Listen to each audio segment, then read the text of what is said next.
जय श्री बालाजी की साहब। मैं पंडित संतोष कुमार पारिक, हाल निवास सूरत, लाडनू निवासी।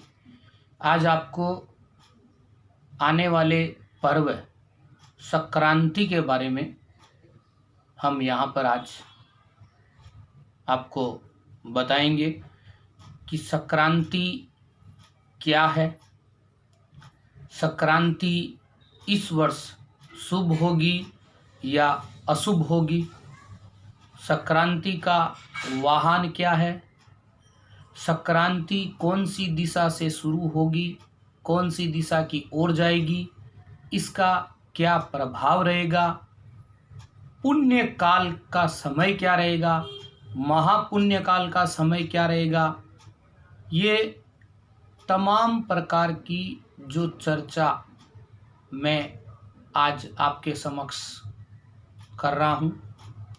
इसके अलावा कौन कौन सी राशियों पर क्या क्या इस संक्रांति का इफेक्ट पड़ेगा और उन राशि के जातकों को क्या क्या करने से वर्ष भर संपूर्ण संक्रांति का लाभ मिलेगा। तो आज के इस सालासर पब्लिसिटी यूट्यूब चैनल के माध्यम से मैं आपको संक्रांति के बारे में कुछ ज्ञानवर्धक बातें बता रहा हूँ।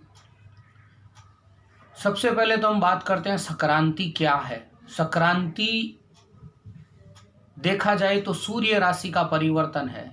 जो 12 राशियां अपने ज्योतिष में बताई गई है, मेष, वृषभ, मिथुन, कर्क, सिंह, कन्या, तुला, वृश्चिक, धनु, मकर, कुंभ, मीन, इन सभी 12 राशियों के अंदर संक्रांति आती रहती है।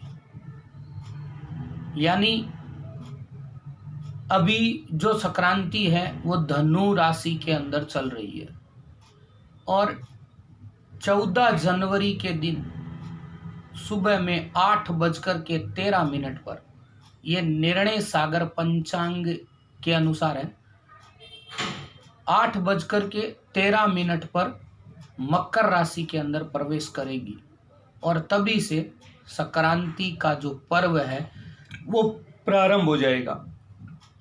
तो संक्रांति 12 राशियों में भ्रमण करती है। अब मकर राशि में अगर सूर्य आ जाता है तो वहां से मकर संक्रांति का पर्व शुरू हो जाता है। मकर संक्रांति से सूर्य जो होता है वो उत्तरायण हो जाता है और कर्क राशि में जब संक्रांति आती है तो दक्षिणायन हो जाता है। इसमें दोनों में 6 महीने का गैप है, 6 महीने का इनके बीच में अंतर है।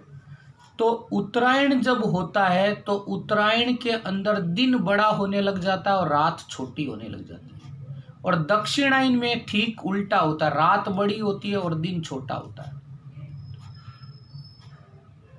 इसमें कहा जाता है कि माता यशोदा ने भगवान श्री कृष्ण की प्राप्ति के लिए संक्रांति के दिन ही व्रत किया था और संक्रांति के दिन मतलब इस संक्रांति का व्रत करके माँ यशोदा ने भगवान श्री कृष्ण को अपने पुत्र के रूप में प्राप्त किया था, ऐसा कहा जाता है।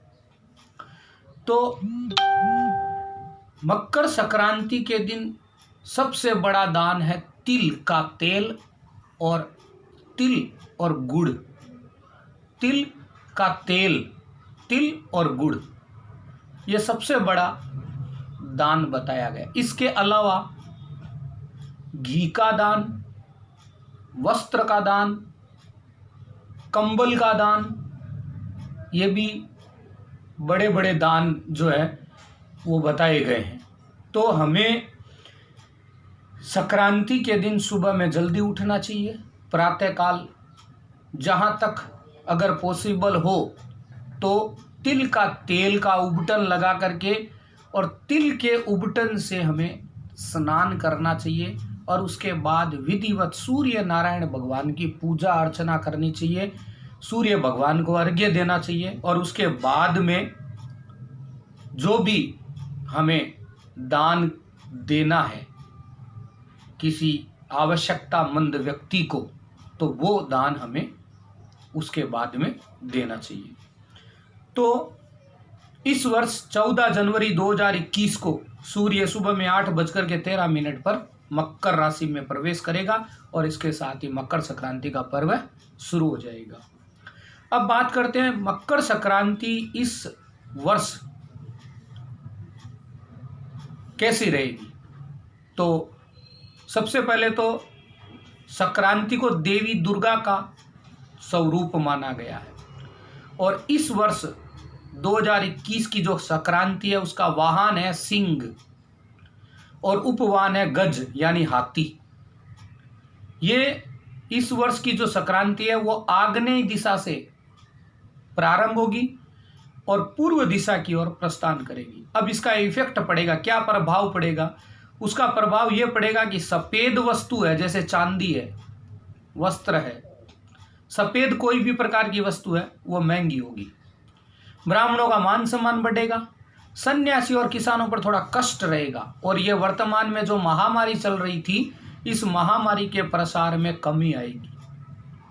तो ये रहेगा संक्रांति का प्रभाव। अब संक्रांति का पुण्य काल का समय और महापुण्य काल का समय, ऐसे तो पूरा दिन ही शुभ है, आप कभी भी किसी भी प्रकार से दान दे सकते हो। जहां तक हो सके वहां तक अन्न का दान कीजिए, वस्त्र का दान कीजिए और आवश्यकतामंद व्यक्ति को ही दान कीजिए।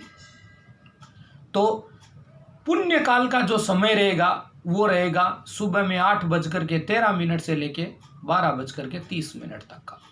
और एक महापुण्य काल का समय रहेगा जो 14 मिनट का ही मिलेगा इस वर्ष, जो 8:13 पे चालू होगा और 8:27 पर पूरा हो जाएगा। तो इस दिन आपको इस समय के अंतर्गत तिल का तेल, तिल, गुड़, वस्त्र, कंबल, घी इत्यादि का जो दान है वो आपको करना चाहिए।